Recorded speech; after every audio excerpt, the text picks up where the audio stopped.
had to be weird to have the quarterbacks changing out every once in a while. And, you knew what Tim was, you knew what Chris was, but you had to get used to a different cadence and everything like that. How was that for you? It was, I mean, we just knew when, Tebow came in the huddle, he would scream, yell on the plays. And we knew when Chris came in the huddle, he was quiet. So we just kind of made sure we knew, what the game plan was for each of them.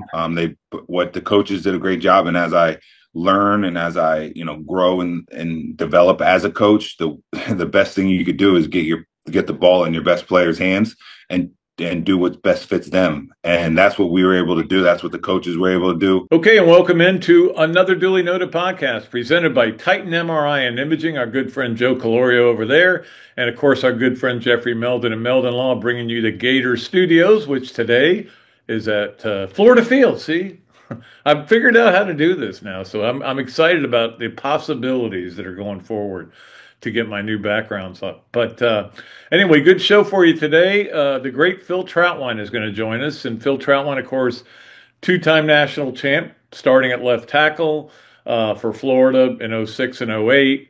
And if he hadn't missed '07, maybe they wouldn't have lost 4 games. But he was out for all of '07. We'll talk to him about a lot of different things, including his job now, which is the head coach, or not the head coach, better not say that too loud. James Franklin will get mad. But he's the offensive line coach at Penn State. And Phil's a great dude. He and I were commiserating about how much weight we both have lost. He's lost a bunch too. He and I actually weigh the same right now, so that's kind of exciting for both of us. But anyway, we'll get to that a little bit later in our BMI Telemed smart move of the week. On Monday, of course, is Memorial Day, and we've talked about this before, but we did an interview. We taped it the other day with Jimmy Ray Stevens. We'll air that. We'll have a little opening that I did, and then we'll do Jimmy Ray, and then we'll do a couple other best ofs, and that'll be your Memorial Day show. I will be in a pool in Volano Beach. That's all. That much I am sure of. And if it's raining, I'm still going to be in a pool. I can promise you that. And then Thursday's guest, I am working on a couple, and hopefully we'll have them set up. But I'm looking forward to getting away. I will say that. I'm looking forward to kind of getting out in the just hanging out in St. Augustine. I love St. Augustine. But anyway, let's get to our Royal Blues starting five. Royal Blues starting five, as always, brought to you by our good friend Randy Royal over at Royal Blue. The place to go if you need a boat, man. This is the only place to go if you need a boat. Get a hold of Royal Blue and Randy Royal over there. We'll start out the Royal Blues starting five with baseball. Baseball played very late last night, as you know. Those of you who stayed up and watched it, but lost 3-1. Didn't hit. Didn't 4 hits the whole game. Those things happen. This is why I'm not a big fan of single elimination tournaments in the SEC. And I'm going to get to that a little bit later when we get to this, that, and the other. But anyway, it is what it is. It seems like a long way to go to play one game, which some teams did. I mean, South Carolina didn't want to be there. You could tell it by the way they played. Florida did get 2 games in, and now the question is going to be, was that a deciding factor with the committee as far as who's going to host? Because maybe Ole Miss hosts over Florida now, because Ole Miss beat Florida 3 out of 4. And I look, if I was a betting man, I would bet Florida does not host. Okay, and here's why. Now this is ridiculous. They dropped down to 16 RPI. They dropped 4 spots, losing to a ranked team in a neutral site, which I don't understand that mentality of garbage in, garbage out. I know, but it's still that doesn't seem right. But I just don't think they're going to host, because I think if you're looking for a reason not to let an SEC team host, okay, and at some point the committee's going to go, how many SEC teams are hosting now? And they're going to say, well, let's put this team in, Georgia Tech, somebody, whoever it ends up being, maybe instead of Florida. I was worried about that even before the SEC tournament. But here's the thing about it. Excuse me.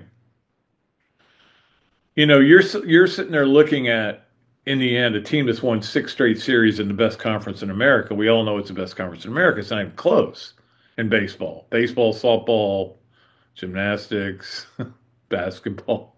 I can go on and on. But 1 in 11 still happened.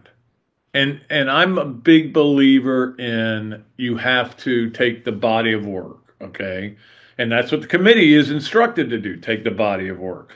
Teams that are playing well at the end, they tend to give a little leeway to. Teams that are playing, that have done what Florida has done with winning a series against Arkansas, winning a series at Texas, winning a series against Miami, winning a series against FSU. These are all good things. These are all positives.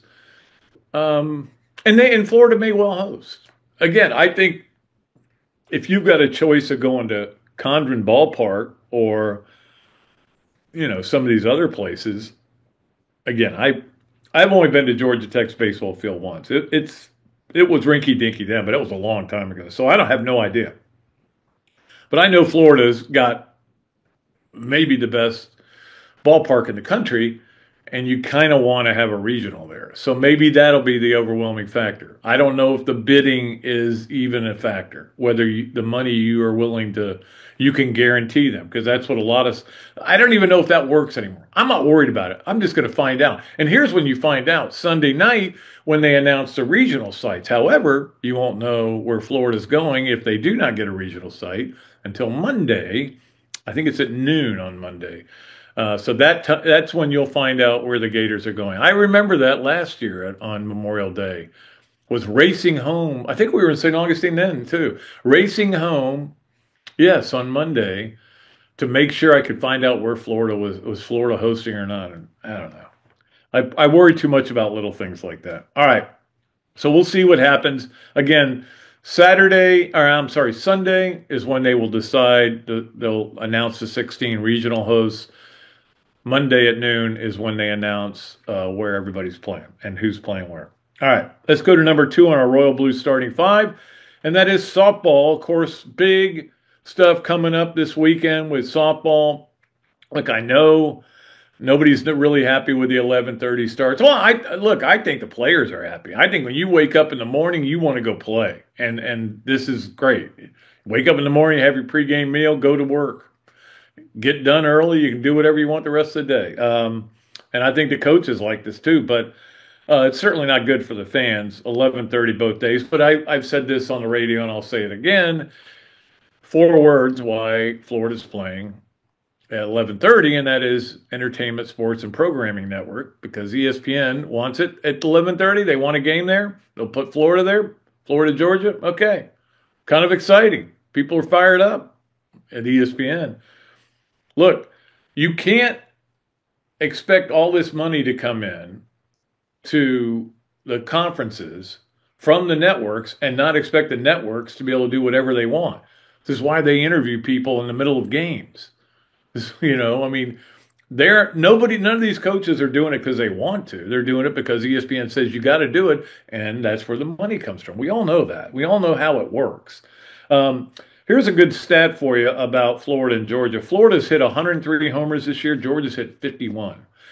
Georgia can pitch it. They've got 2 really good pitchers. They pitched it really well last weekend when they beat Duke and knocked Duke, the 14 seed, out. But don't forget, they still went 7-16 in the SEC. The SEC's so good, it still got them in. But they won 0 SEC series. Now, that is a good number. That is a stat that matters right there. Because if you've won 0 SEC series, now you're playing basically an SEC series on the road. I like Florida's chances to get to Oklahoma City. However, we all know how it goes. It's softball, it's baseball, whatever it is, things happen, man. Teams lose games. Let's hope they don't lose 2 this weekend. It is one of 3 SEC on SEC crimes this week. The other 2 are Ole Miss, Arkansas, and it's Ole Miss, Auburn. No, it's Ole Miss, Arkansas. When you write an A-R-K and A-U-B, or they're almost the same, it's Arkansas. Ole Miss, Arkansas, and Alabama, Oklahoma. I never root for Alabama. This may be the one time I do. because I don't like Alabama softball. I don't like their coach. But Oklahoma, I don't want Oklahoma to win 5 in a row. Come on, man. That's no fun. I want to see somebody new win it. So anyway, softball is going to be a big part of everybody's weekend this weekend. We know that. And you don't have to worry about baseball this weekend, so that's good. Not good, actually. It's not a big deal that they got beat, okay? Let's just put it that way. It could cause. That's why they pitched their 3 best pitchers last night. They wanted to try to win the game, and then if they won the game, it really wasn't going to matter what would happen in the game Friday. But if it hurts them, it hurts them. If it doesn't, it doesn't. We'll see what happens. Let's get to number 3, which was on the Royal Blue starting 5. And again, this is a story that happened on Tuesday, but I did want to get into it here a little bit because a lot of people have called the radio show wondering if is this going to fit. But Boogie Fland commits to Florida, of course, Arkansas player. And those of you, we talked about him before, got hurt early in the season. He was off to a great start, came back, was okay, played in the tournament. But here's the great thing about it. Now they've got 2 guys who, and him and Xavier Lee, who can be your point guard, but don't have to be your point guard. They can play off the ball, both of those guys. So one time you come down the court and it's Boogie bringing it up. Next time it's Xavier Lee. I mean, it's just setting up really well for next year. Please do not talk about repeating, though. This is a different team. Don't forget that. It is a totally different team. Even though I know they got a lot of pieces back. Even though I know we're all excited and we should be. You got if Condon comes back, think about what they've got. Condon, Houck, Hanlogden, Chinyalu, and a 7'9" guy. If you can find a way to get him into a game on the front court, the back court, you've got C.J. Ingram, who's a big time recruit coming in. You got another 6'4" shooter is coming in. You got another guy who's 6'4" as a guard. You got Klapchar coming back. You got Lee and now Boogie Fland. I think they've got one more to get too. So we'll see. But it's not like they're going out and they're getting guys that are coming here because they want to get some depth. They're getting guys because they want to have a full team like they had last year. And it's exciting. It's exciting to see what Todd Golden's been able to do. We figured he would have pretty much his, run of the portal because of the success Florida had and how guards would want to come play for him. And there was a guy, I will say this, there was a guy that they were after that Dad got involved and didn't work out. This happens all the time in college sports. And fortunately now you're dealing with dads and fourth cousins and lawyers and agents getting involved in guys' decisions. I don't think the players have anything to do with it anymore. But anyway, I'm happy Boogie Fland's coming. I've said this all along. You got to trust your coach. If you don't trust Todd Golden now, you're never going to trust him. Trust him that he's putting together the kind of roster you want to see and the kind of team you want to see. And I have no doubt about it. I think Boogie Fland will fit in very lovely. They're going to be pretty good next year. They're going to be fun to watch. My worry is, there's 2 worries I have. One is that the preseason hype is going to be out of control. They're going to be like ranked 4th or 5th in the country. I'm not saying they will. I'm saying there's a real chance they could be. And, I always like to be under the radar. The other thing is everybody's going to go, can Florida repeat? Well, look, it's a different team. You're just you're starting from scratch with a brand new team. You're trying to go up to that mountaintop again, but with different guys. You got to roll the ball up a different path, as Billy Donovan's guy told that 07 team. They're going to be really fun to watch. They're going to be good. That's all that really matters. And then we'll see what happens in the postseason. You guys know how precious it is to win national championships, because how many of those games could Florida have lost in the NCAA tournament? There's only 2 that I don't think they could have liked. They weren't going to lose to Norfolk State, and they were better than Maryland and better coach than Maryland. I was not, and Maryland was playing with a coach who didn't want to be there, Kevin Willard. That was the one game where I wasn't worried, and Florida blew them out. Norfolk State, I wasn't worried. Every other game, but they could have lost very easily. Certainly could have lost to UConn. Certainly could have lost to Texas Tech. down 11 against Auburn, down, what was it, 9 against Houston. They came back and won all these games, but that just shows you how fleeting it can be. And all you got to do is lose one of those games. You lose to UConn, people are going to go back and look at this team and go, yeah, they were pretty good. They were fun to watch. Yeah, they won the SEC championship. Yeah, that's nice. Didn't win the SEC regular season. But the bottom line is, because they won it all, this is considered one of the greatest teams in college basketball history. That's the way the NCAA works. All right. Let's get to number 4 on our Royal Blue starting 5. And I did want to mention this because men's golf starts tomorrow in the NCAA tournament. Excited about it myself personally because I love golf and I love this team and I love the coaches on this team. I'm fired up. They tee off at 3:45 tomorrow. Again, they're out in Carlsbad, California, but they were just in Washington, so Bremerton, Washington. So their biological clocks are not biological. What do you call it? Jet lag. They shouldn't have jet lag is what I'm trying to say. I didn't say it very well. 6 of the top 10 teams are from the SEC. So, look, Auburn's number 1, and we'll see how Florida does. The big thing is just to get to match play. Now, unfortunately, none of this is on TV until very late. So, last round of stroke play, I think, is on Monday, and that is on TV on the Golf Channel. And then all the match play events are on the Golf Channel as well, so you can watch it then. But excited about it. Excited about Florida. Excited about them because look, they know what the SEC looks like. They just won the SEC. There's 6 of the 10 teams are from the SEC, including Texas and Oklahoma. That's the thing. We talked about this. Like, everybody wanted to look at Texas and Oklahoma from a football angle, and I was like, you got to look at it from the other angles, man, because Texas and Oklahoma are going to be really good in everything. And we've seen it in baseball and softball and everything, and now in golf. They're really good in every sport, and that's the thing. That's one reason they wanted them in the league. And they are in the league. All right, let's wrap it up with number 5 on our Royal Blues starting 5, and that is the Mighty Gators making their trip to the White House yesterday. That certainly, look, it doesn't matter who the president is. It could be Obama, it could be Clinton, it could be Reagan, it could be one of the Bushes, it could be Biden, it could be Trump. No matter who it is, going to the White House and being honored is a big deal. And I'm happy for those kids that they got to do that. Certainly, we're still trying to figure out what Shinyulu was looking for, because this picture was posted. He's going down into the tunnels. I think he's trying to get out to Pennsylvania Avenue. But this was pretty cool. Chris Harry took this picture. I give him full credit for that. So anyway, that was really cool. They got to do that. And it was also really cool that on that same night, Tyrese Halliburton made a Walter Clayton shot. He was inside, dribbled back out to the three-point line, turned around and took it and made it. Now, different situation. His foot was on the line. It only sent it to overtime.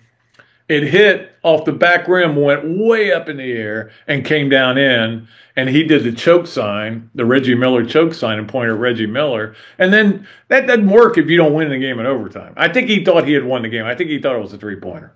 But anyway, it was kind of neat that happened on the night that the Gators were in the White House. And that, of course, Walter Clayton dribbling back out to the three-point line, making that shot is something that I'll never – it's forever imprinted into my brain. All right?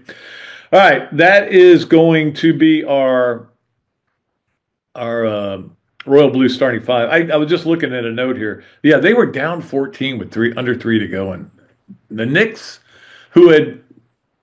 they called it in the New York Post choke 2.0, because go back to the Reggie Miller game when he scored 8 points in like 4 seconds or whatever crazy thing it was. And the funny thing is that 30 for 30 was just on. I watched it, actually. It was really good. I know it's been on before, but I wanted to watch it. I think it was Tuesday night. But anyway, it was fun to watch. Anyway, all right. Let's go ahead and get a break. We'll do that here on another Duly Noted podcast presented by Titan MRI and Imaging, coming to you from the Meldon Law Dooley Dome Gator Studios. We'll take this break. We'll come back with the great Phil Trautwein. Right after this, we'll also play Yes, No, Way, or Maybe with him here on another Duly Noted podcast right after this break. At Royal Blue, we use such tools as AI, bulk email marketing, trade shows, Google search advertising, and multiple websites. We take a much more proactive approach to getting your boat sold in a timely manner. With our extensive client list and broker-dealer network, we can track down vessels that might be perfect for you and your family, that may not even be listed for sale yet, giving you the right of first refusal. We have spent the last 15 years in boat sales, observing and listening to our clients. In response to our findings, we have constructed a custom yacht brokerage that strives to fit their needs and not ours. Call us today to schedule a consultation to see what Royal Blue can do to solve all of your boating needs. Call Randy at 850-974-1294. Great food, great atmosphere, a diverse menu, everything made from scratch, plenty of space, and locally owned. These are all the characteristics of a great restaurant, and you can find each and every one of them right here in Gainesville at Ballyhoo Grill. Ballyhoo Grill prepares all of their food fresh every day, from their salad dressing to their award-winning soups. Bring your family and enjoy dinner under the Tim Trebo Tiki Hut while listening to live music. Or if you're running low on time to eat out, they also deliver through Uber Eats, Fight Squad, and Postmates. A Gainesville staple that's been open for over 30 years. Check out Ballyhoo Grill on Facebook or at ballyhoogrill.com. Hey, let's talk about something that's been a real game changer for many people, including me. BMI Telemed is one of our sponsors. They're the weight loss specialists and can help you tackle that stubborn belly fat. You know, the kind that usually creeps up once you hit your 40s. Bob Parado and Charlie Gonzalez, two UF-trained pharmacists, work with their medical director to prescribe and deliver the same meds that helped me lose 50 pounds. Yep, 50 pounds. That belly fat, it's not just about looks. It's unhealthy and makes you feel sluggish. Now is the time to do something about it before football season rolls around again. If you're anywhere in Florida, BMI Telemed, simple online telehealth platform makes it easy. Your weight loss meds get delivered right to your door fast. From my experience, you feel full sooner, eat less, but can keep enjoying the foods that you love, just in smaller portions. Plus, it helps with blood sugar and cravings. Do yourself a favor, head to bmitelemed.com to set up a free private consultation. No obligations, no contracts. These gators know their stuff. You'll look better, feel better, and be healthier. Visit bmitelemed.com today. Meldon Law has been serving personal injury victims since 1971. In those days, Jeffrey Meldon's presence as an attorney in the music scene dubbed him with the nickname the Hippie Attorney. And although times have changed, two things haven't: our commitment to bettering our community by helping the injured, Albert, are you ready to go to the game? and our love for the Florida Gators. If you bleed orange and blue, Meldon Law is the firm for you. Okay, welcome back to another Duly Noted podcast presented by Titan MRI and Imaging, coming to you from the Meldon Law Dooley Dome Gator Studios. It is a great pleasure to bring on an old friend, Phil Trautwein, of course, who was a great player at the University of Florida and two-time BCS national champ. And he's probably looking at this background here and looking at the old stadium and getting homesick for it, huh? How you doing, Phil? I'm good. Just out on the road recruiting, and I'm actually here in Tampa, so not too far. I actually drove through Gainesville on my way from Jacksonville to Gainesville Jacksonville to Tampa yesterday. So brought back some old memories, and but everything's good. Just just trying to be a coach and continue to try to be successful. And it's just, it's my dream to be a Power 4 offensive line coach. So I'm able to do that every day. So I'm great. Yeah, for those of you who don't know, Phil is the offensive line coach at Penn State, which, of course, is a very successful program, and they've had a great run with it too. When did you know you wanted to be a coach? I mean, I know you started as a grad assistant at BC. Was that with Adazio or? Yep, that was with Adazio. I always knew I wanted to be. I just didn't know if I wanted to go to high school and be like a teacher. Mm-hmm. I kind of used it as, the coaches in my life are the reason why I'm talking to you right now. So I knew I wanted to be a coach. I knew I wanted to influence kids, and I knew I wanted to do that. I just didn't know at first if I wanted to go high school or college. And then during the lockout in 2011, I kind of worked a little bit at Gainesville High School. And I knew after that I wanted to go college just because I wanted to be able to recruit my own guys. I wanted to be able to, have guys that, that were more like me, and I could kind of make the culture that way. And so I knew that after that I wanted to do college. So then through my coaching career or through my playing career in the NFL, I learned a lot. And I knew that I was just going to use the tools and all the techniques through each coach in some way. And so I just worked my craft, and that's how I knew I wanted to be a coach. Well, let's go back to the beginning, because you came here to play for Ron Zook. And first of all, how did he find you up in Voorhees Township, New Jersey? So believe it or not, growing up, I had 3 cousins that went to Florida. My first, ever college football game was Florida, I think, versus Marshall back in 2004 or 5. I remember that game. Yeah. Yeah, I think Leftwich, or was it? Well, they had a bunch of guys suspended, so I think it was might have been Pennington. But they had a bunch of guys suspended right before the game. That was weird. But anyway, so I knew that, and then believe it or not, I wanted to go to Penn State, 3 hours from home. Came to camp here my junior year, didn't offer me.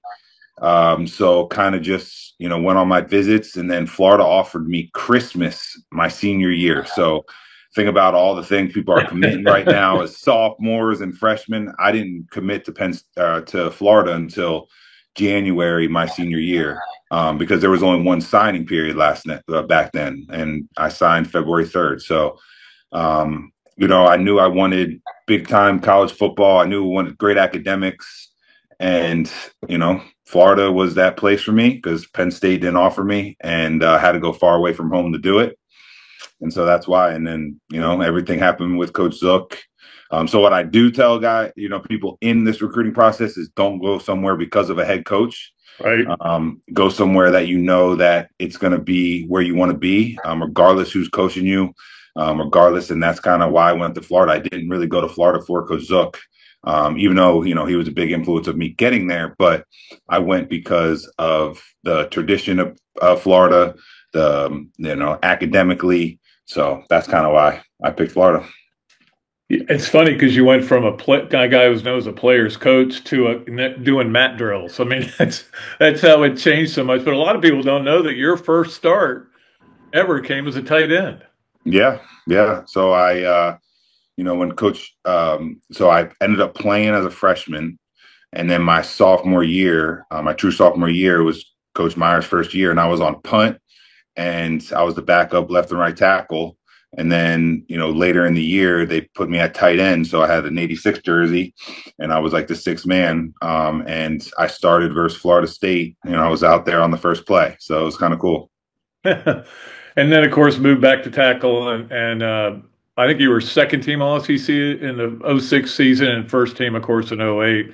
And those memories have got to be stuff that you've carried with them. Certainly different quarterbacks, a lot of different players, but just within 3 years, it was Titletown, USA was Gainesville, Florida. There was nothing like it.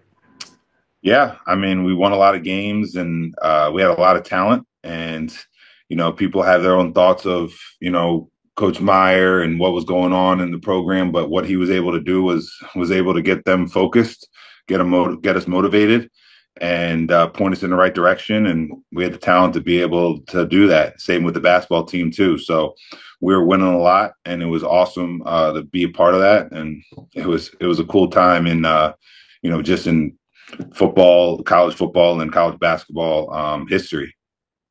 It was the best, man. I think that it spoiled Gator fans forever. Now they think it should be that every 3 years you should win 2 national titles in each sport. But, yeah. But it doesn't work that way. And you know that, being at Penn State, it's hard, man. It's hard to win anything, to win a championship in anything. There's only one team that's going to do it. Yeah. That's the way, Penn State fans and Florida fans are very similar. That's why I can kind of adjust here. But we haven't won a national championship at Penn State since 1986. So, that's how long ago. That's when I was born. So it's like, being able to win is really hard, and being able to do that at Florida and do it twice, it's really cool. And there's not many people that can say that. Let's go back to the '06 season because obviously it was special, but I mean, it had to be weird to have the quarterbacks changing out every once in a while. And, you knew what Tim was, you knew what Chris was, but you had to get used to a different cadence and everything like that. How was that for you? It was, I mean, we just knew when, Tebow came in the huddle, he would scream, yell on the plays. And, we knew when Chris came in the huddle, he was quiet. So we just kind of made sure we knew, what the game plan was for each of them. What the coaches did a great job. And as I learn and as I, grow and develop as a coach, the best thing you could do is get the ball in your best players' hands and do what best fits them. And that's what we were able to do. That's what the coaches were able to do. We didn't ask Tebow to do things that Chris was really good at. We didn't ask Chris to do things that Tebow was really good at.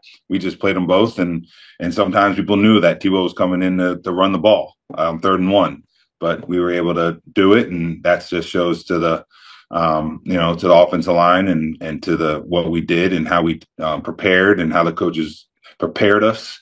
And we put the ball, and we did what best was for the offense and for the team every single play. So that's what coaches do. Yep, absolutely. And then, of course, you miss his Heisman. You're completely with that stress fracture, right? Yeah. So that was supposed to be my true senior year, and I, with my foot, it was bothering me in preseason. Didn't really know. They thought it was just a little sprain. I kept trying to push through it. And finally, I was like, there's something wrong. So we got to see. First, the X-ray was negative, so they thought I was kind of like, hey, trying to be a senior, get out of training camp. And I was like, no, something's wrong. And then finally, we got a CT scan, which it was really small, and they saw it. And my whole senior year got shut down. So it was tough, but I knew I used it as as a great opportunity to get bigger and stronger. Was always hard for me to be over 300 pounds. And, I got too big. I got to like 335 just eating. But then I cut it back down and played my, redshirt senior year at 312, 310. And I knew that it got me to be the best player I could be. And I was able to play 5 years in the NFL because of that. That's how I thought about it. So where are your rings? You got a bunch of rings now. I know you got SEC rings, you got Big Ten rings, you got obviously national championship rings from Florida. I mean, you got a little box with all those rings in them. I do. Yep. Get to see them and everything. So you just have to keep them safe. But yeah, I do. I got. Do you ever pull them out for your players and go, "This is what you're trying to play for"? No, but I need to. Sure.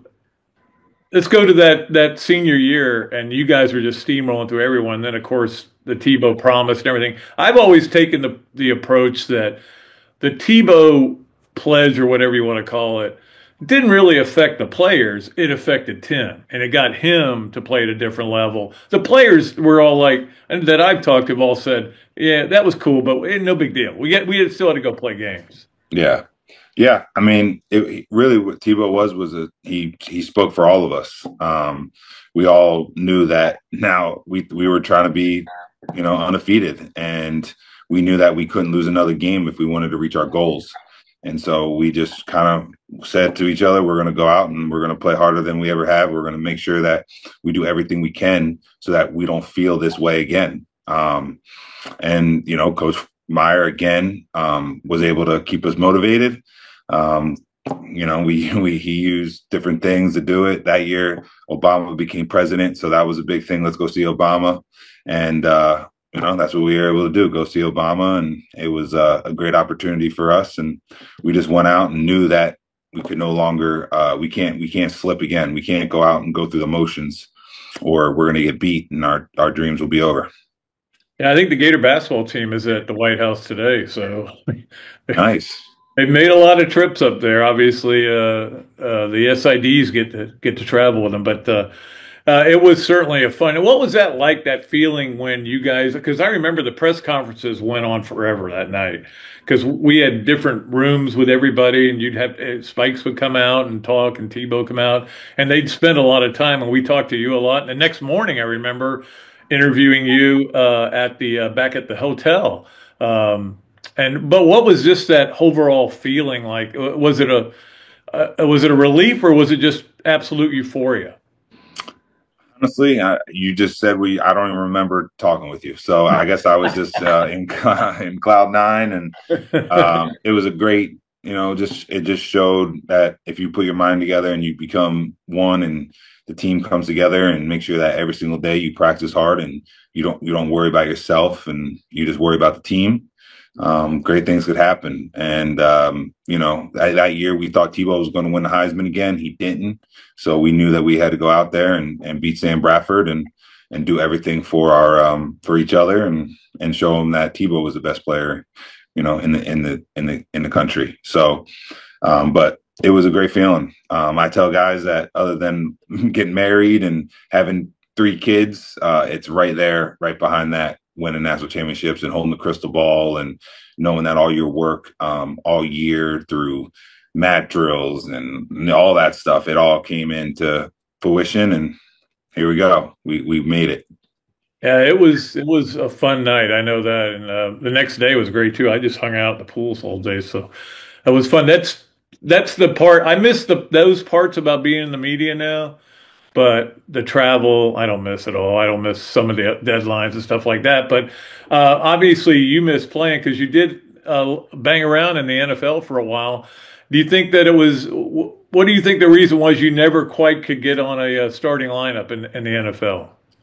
My rookie year, I ended up playing a little bit at the end of the year, and then the second year, I was going to be like the starting left and right tackle, and I was going to be the third guy, and the guy and I ended up getting hurt in training camp, sprained my MCL. That's actually the reason why I came back. I don't know if you remember, like I started coming on your show. Yeah, me and Jeff Cardoza, we started doing stuff, and it was because I was hurt. And then that's kind of where my home was. After that, I kind of just stayed there. And then when I bounced around, and then I went back to the Browns, so I just kind of from there just kind of bounced around and never could get an opportunity. If I hopefully wouldn't have got hurt, the guy that was my backup, the guy that ended up making it, started a couple games that year. So it just happened. It is what it is. It happened for a reason. But now I'm talking to you, so that's all that matters. Well, it's great that you're doing a great job up there. Obviously, they've done really well and been able to run the ball. And I wonder what it was like to have your guys block for Tyler Warren. He was like, I put him on my Heisman ballot, man. I loved watching that guy play football. Yeah, I mean, to us, when he didn't get drafted 10 and the number 1 tight end, we were like, what's going on? I mean, he's the best tight end in the country. What he can do, he played center, right? He was in my own line room for one. I'm just kidding, but he played. He center. Did play center, yeah. yeah. But he played all over the place. He's smart, loves football. Just growing up is kind of one of those stories. Like, was on his little league, played in Little League World Series, and was a pitcher. Big time basketball player, played quarterback in high school, was actually committed to Virginia Tech as a quarterback.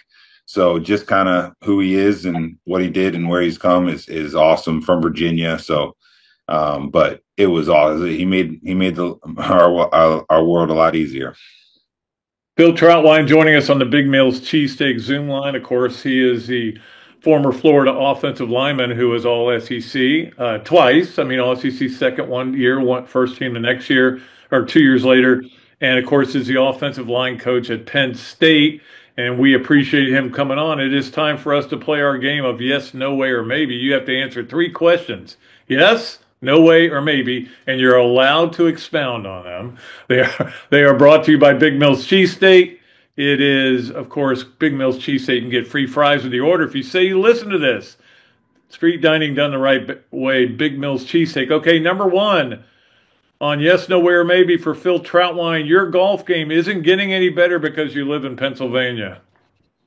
No, but we have some great golf courses, so it's still getting better.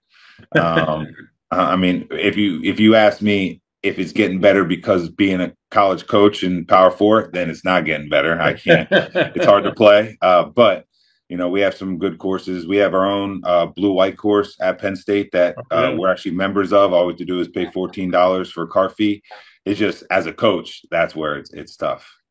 Have you ever played Latrobe? where Arnold Palmer grew up? I have not. I would like to play it just once, just to walk the same fairways. I don't know what kind of course it is, but you do have months where you can't play because of snow, right? So yeah. So weather will affect you too, but you can't play all year long. All right, number 2 on Yes, No, Where, maybe you see a little bit of Urban Meyer and James Franklin. Ooh, I would say yes, in the fact that he's very detailed. He does demand a lot from his players, and that's probably the things that I see in him. Coach Franklin's a big relationship, based coach, so he wants to build a relationship with every single player. That's who he is, and that's probably the one difference. But same as he demands a lot from him. He gets after them. He makes sure that they're doing the best. He doesn't like mediocrity, so he's big on pushing them every single day and making sure they become the best version of themselves on and off the field. Okay, and number 3 on Yes, No, Where, maybe when you're on the practice field, you have to cover up your tattoos because of what they say. No. Oh, that's good. I like that. I'm proud of it. I'm proud of winning national championships, and it's something that I'll always, cherish. And me and Jim Tart got our tattoos together, and it's part of who I am, and what I've accomplished and what I've been able to push myself through and what I've been through, early in my career.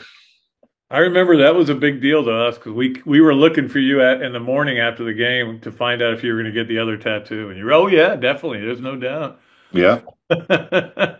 2 crystal balls. Well, if you win another one at Penn State, you're going to have to get another one, right? I know. Yeah. So this is now going to be my, because there's the crystal. There it is, right? There's the other one. Yep. And so when we win a national championship, it'll be right here, or it might be a sleeve. We'll figure it out. So I'm waiting for that moment. I want it to happen. So. Well, it's going to be fun. You know that we're all rooting for you down here because we remember you as being, first of all, really great guy with the media, and we appreciated you when you were here. We appreciate you now, and appreciate you for coming on the show. Thanks a lot, Phil, and good luck with recruiting this week.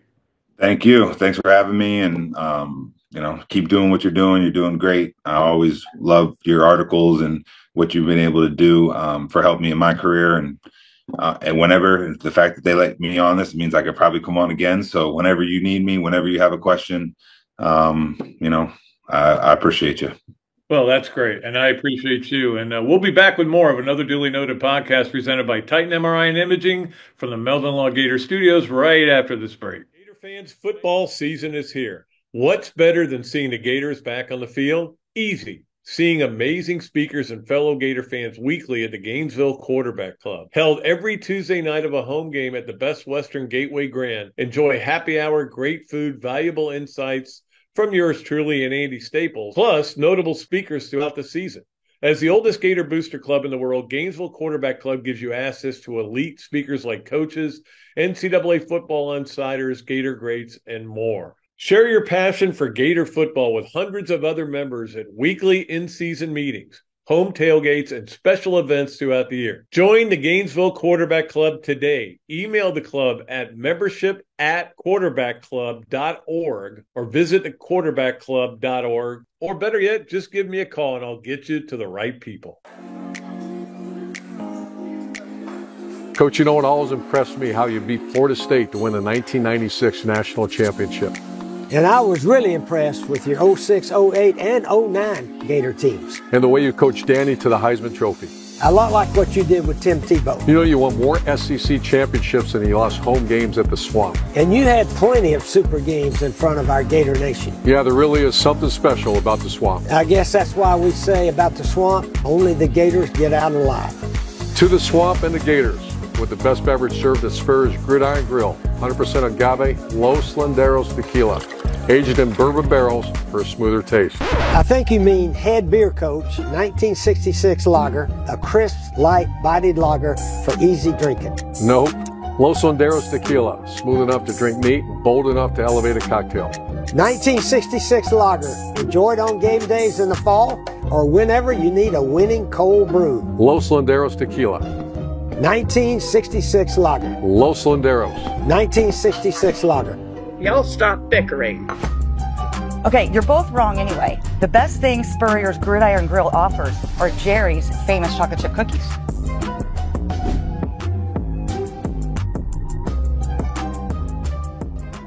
Titan MRI, North Central Florida's premier independent diagnostic testing MRI facility. At Titan MRI, we're focused on you, the patient, having a great customer experience. Our MRI equipment is modern and 75% quieter than any unit in its class.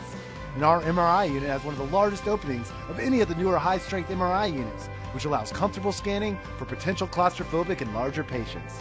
At Titan MRI, we look forward to serving you.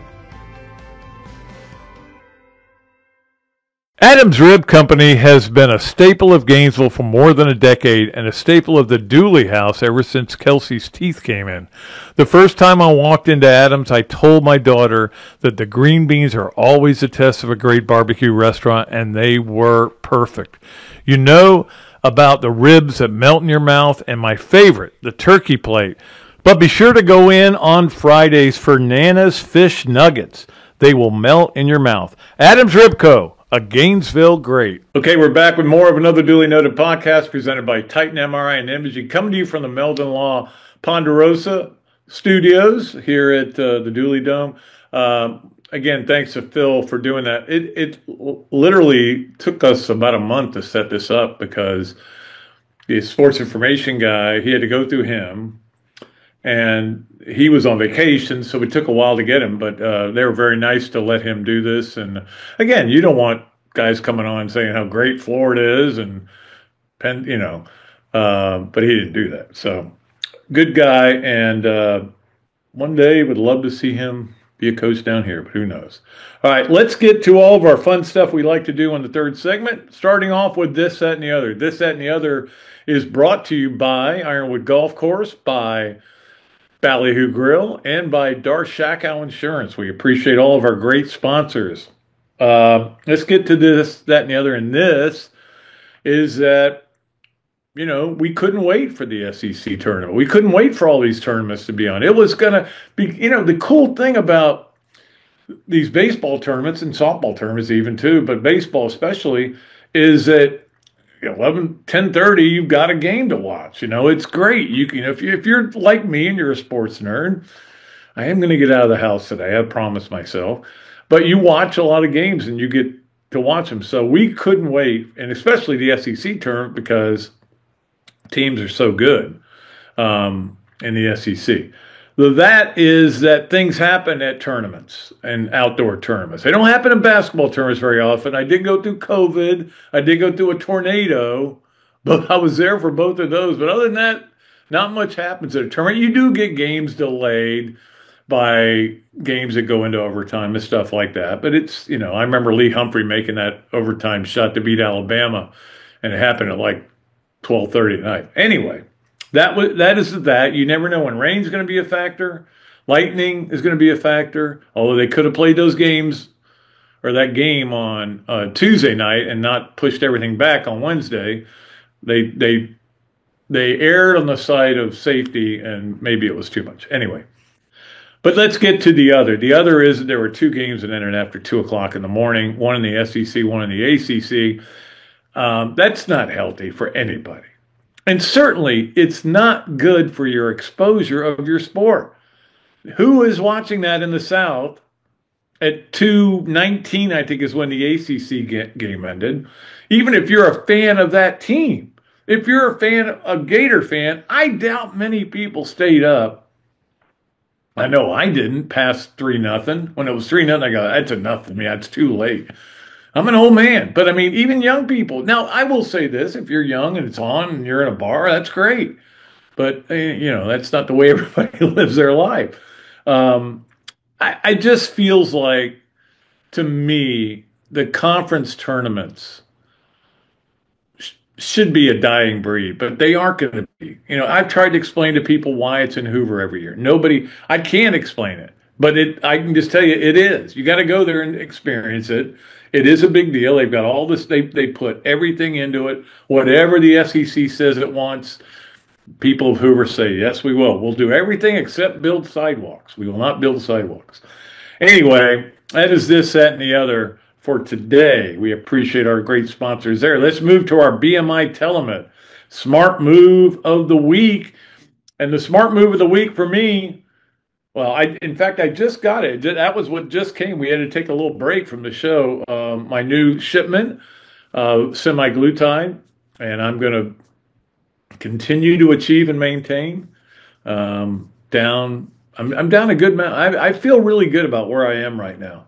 And I encourage anybody who thinks they need to lose some weight to try this, because it does work. I will tell you that. You just feel full. It's not, I think people think it's some kind of a, wonder pill or something. No, you take a little shot. It's no big deal. The needles hardly even hurt you. And then you feel full.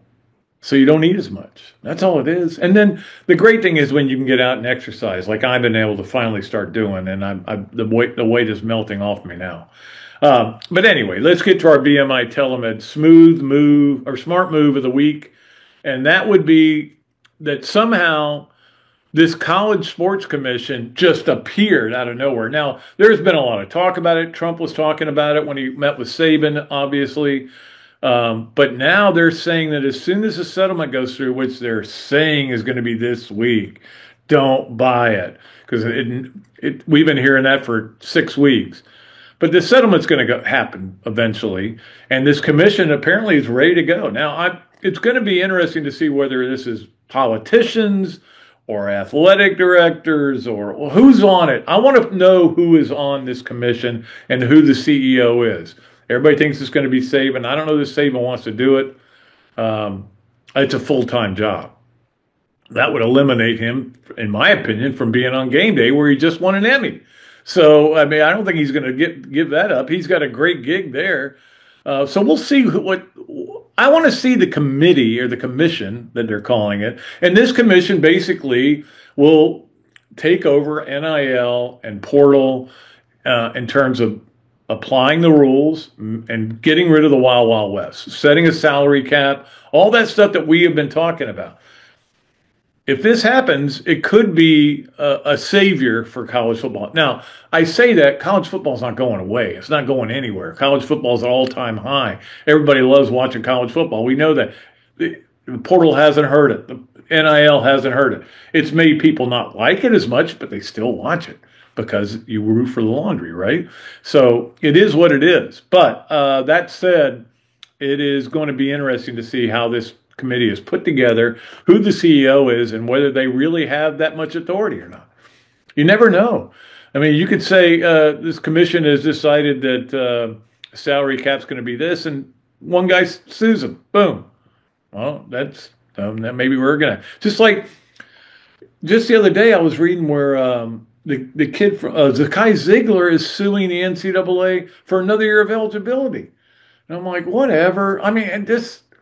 If you can lawyer up, you can usually win. I can tell you that much. Anyway, that is our BMI Telemed Smart Move of the Week, because this College Sports Commission could be great. Could be.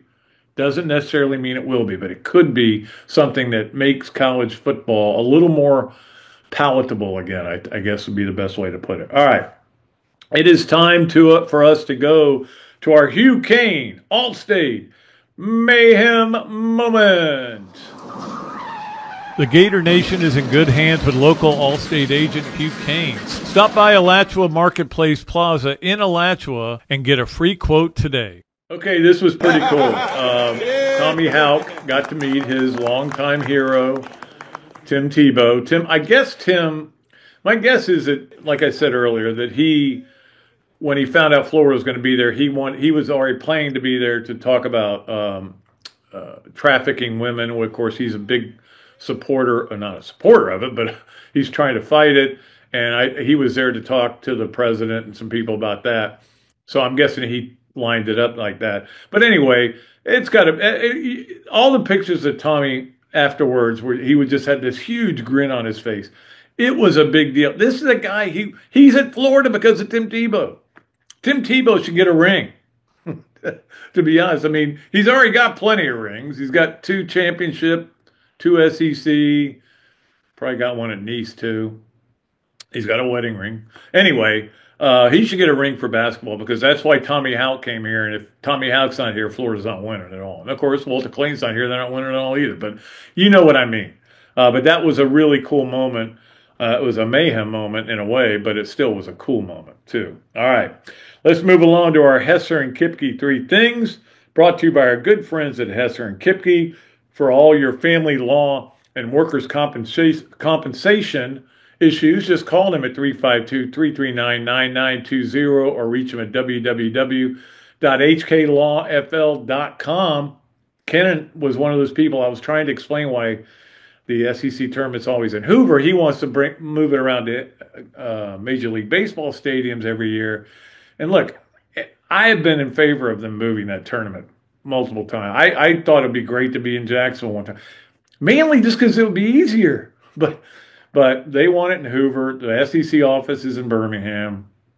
I don't think it's ever going to leave there. And every time it comes up, they go to Hoover and they go, "Hey, how much money do you want? We'll give you that too." Okay. It's kind of like the Gator. Well, how Florida Georgia's never leaving, because Florida Georgia, they say, "Hey, look, we want free hotels too, and we want free hotels for this, and we want whatever they want." The city of Jacksonville gives them, and they need to. Anyway, so let's move along to our 3 things with Hesser and Kipke. Number 1, big story, of course, last night. Jim Irsay has passed away at 65, too young. I think it was Jason Cole, my buddy Jason Cole, who's been covering the NFL forever, called him a troubled man with a good heart. And I think that summed him up perfectly. He obviously had issues, some drug issues, had to deal with. I've only met him once. I knew his dad better than I knew him. His dad, I was a big part of that Colt fever thing when they were trying to get the Colts to come there, and they helicoptered him into the Gator Bowl, trying to show him how the support for it. Yeah, that support was there. People in Jacksonville wanted the team. He was just trying to get a better deal. Jim Irsay did a good job. He got Peyton Manning to be so popular that he was able to get a new stadium. Everybody, there are a million stories that are coming out about what a great guy he was, about the generosity of his heart. He gave everybody a birthday card. Everybody who worked for the Colts got a birthday card with a $100 bill in it. That's pretty nice. I mean, look, I know the guy's loaded because of his dad and everything, and he was a troubled soul. There's no doubt about it. But he was, like my man Jason Cole said, troubled man with a good heart. And so it's sad to see it happen. So rest in peace, Jim Irsay. Number 2 on the Hesser and Kipke 3 things, if he was healthy enough, because he'd been sick for a while. So it was a surprise and not a surprise, I guess, is what I'm trying to say. He would have been able to have a vote, or he would have been there for the tush-push argument. Now, the tush-push is going to stay in the NFL. Teams are trying to get rid of it. It came up 2 votes short of getting you need to have 3/4 of a vote. So we'll have the tush-push back. I don't know, man. It feels like the NFL guys are just being crazy. I talked about this on the radio a little bit yesterday, what are they going to do next? Outlaw the forward pass? I mean, because Mahomes is really good at it. I mean, it's a play that works. And if it doesn't work for everybody, it works for Philly. That's a you problem, not a Philly problem. And the Bills tried it 5 times in their playoff game and only converted twice. That's not a good percentage on 4th and 1. So, look, I just think, and apparently it got really heated in the room, and the Eagles finally walked out of the room. And again, I wasn't there, so I can't tell you. I'm just reading all these stories I'm getting that people were like ready to go throw down. They were ready to throw fists, man. They were fired up because they got into big arguments about it. And it's a loss for Goodell, too, because Goodell wanted to get rid of it. So, we'll see.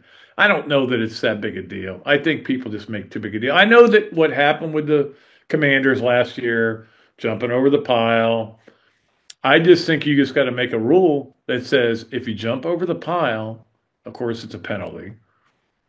If you do it a second straight time, or a second time in a series, it's a touchdown. That would be it. That would be the end of it. That would be the end of it. Nobody would do that. And if you don't do that, the tush push is fine. Anyway, I don't know. It's a lot of talk about nothing, in my opinion. Anyway, let's get to number 3 on our Hesser and Kipke 3 things. And that is that Shai Gilgeous-Alexander won the MVP. Not a big surprise there. He had 70% of the votes, I think. Doncic got the other one's first place votes, but it wasn't close. And he should have been a leading scorer on the best team. Really. And I was thinking about this because every time his name comes up, I think about it. When he was just Shai Alexander, he committed to Florida and was going to come to Florida with Billy Donovan, and ended up Kentucky came in and swooped in and got him. That's fine. That's what they used to do. Patrick Peterson, guys like that. But hey, they're Kentucky, and they get mostly everybody they want for the most part. They don't always work out, as we all know. But anyway, I just think about that every time I see him doing crazy things. Is that it could have been a Gator. He was close. He had committed. That's all I'm saying. All right, that is our Hesser and Kipke 3 things. Let's get to our Adams Ribco Gator of the Week. Brought to you by our good friends at Adams Ribco, Adam Brewer and Michelle over there, doing a great job with the best barbecue in town. We know that. And so our Adams Ribco Gator of the Week, a little controversial maybe for this show. Nah, it's not that controversial. It's Scott Strickland, and here's why, okay? It just dawned on me as I'm watching different clips and everything from the Gators' visit to the White House. And I see Scott Strickland on the front row beaming. He is so happy. And I was thinking, this is Scott Strickland. He's the guy who got this done. He's the guy who went out and got Todd Golden. He's the guy who convinced Todd Golden to come here. He's the guy who took a chance on Todd Golden, too. I mean, I remember when Todd got hired, it wasn't like everybody was like, oh, we got Todd Golden now. It was like, really? Let's look him up. Let's Google him. Who is Todd Golden? Anyway, and it's worked out really well. He has done whatever they need him to do, Scott Strickland has, to help support Todd Golden. Don't forget what happened this year. He never wavered on that. And to support the basketball team and do whatever he needed to do. You can't talk about this basketball team and not include Scott Strickland and not include a lot of people over at the UAA. Denver Parlor. They all get rings. I should get a ring for sitting here and watching them on TV. Because believe me, nobody cheered harder than I did. Anyway, Scott Strickland is our Adams Ribco Gator of the Week. All right, let's move to our Leonardo's at Millhopper quick pick. Just so you know, so Monday we won't have a quick pick because we taped the show early for Memorial Day. Thursday, when we do the show, we will make a drawing. Leonardo's Pizza of Millhopper, you will be able to get a $25 gift certificate. Somebody is going to be a lucky winner of that. So we'll do that drawing on Thursday's show. So we'll see who wins there. So you got one more chance to qualify, and it is today. And actually, you have till Friday at 8 o'clock to make this pick. The Knicks at hosting Indianapolis. Of course, we all know what happened last night where the Knicks lost, blew a big lead. But the Knicks are still 5.5-point favorites, which they were in the first game, which they probably should have won by 5.5, but they didn't. My gut is I would take the Knicks because I don't think they're going to lose 2 at home. But you never know. Indiana is really fun to watch. I like watching that team. It's like I know all the players. They all played different places in college that I'm familiar with. Of course, Nembhard being one of them, and Halliburton, and I'm going blank on Nesmith. I just know a lot of these guys. Yeah, I've seen them play, so it's they're kind of fun to watch. But anyway, we'll see what happens there. That is our Leonardo's at Millhopper quick pick. Let's get to our Gallo Car Wash Sponge of the Week, and I'm going to go with Tyrese Halliburton, and that's because in the biggest game, he soaked up a lot. He soaked up 31 points and 11 assists. That's pretty impressive. So even if you're just going with 2-pointers there, that's 22. That's 43 points you're responsible for. What a game he had, and of course that big shot. But Sponge of the Week, brought to you by Gallo Car Wash, is Tyrese Halliburton. We appreciate our friends at Gallo Car Wash. Place to go to get your car done. Let's go to our Los Leonardos. Boy, I keep mispronouncing that. You need to get me some kind of like a prompt or something. But Los Linderos tequila is the best tequila, believe me. I have had it. Go beyond with Los Linderos tequila. And part of the problem is I keep spelling it screwed up here. Okay, Los Linderos is the best tequila. So we are coming up with our Smooth Move we do every week with them, and we appreciate it. Our Smooth Move was given to us by Addison Klonowski. Now, you're probably going, who is Addison Klonowski? Addison Klonowski is a freshman at the University of Florida, was playing as an individual in the NCAA tournament, and had the best showing by a freshman at Florida in 20 years. She shot 200 the last day, ended up in a tie for 24th. That's pretty smooth, man. As a freshman to be in that category, to be one of the best in 20 years to have ever done it as a freshman at Florida. So she is our Los Linderos Smooth Move of the week.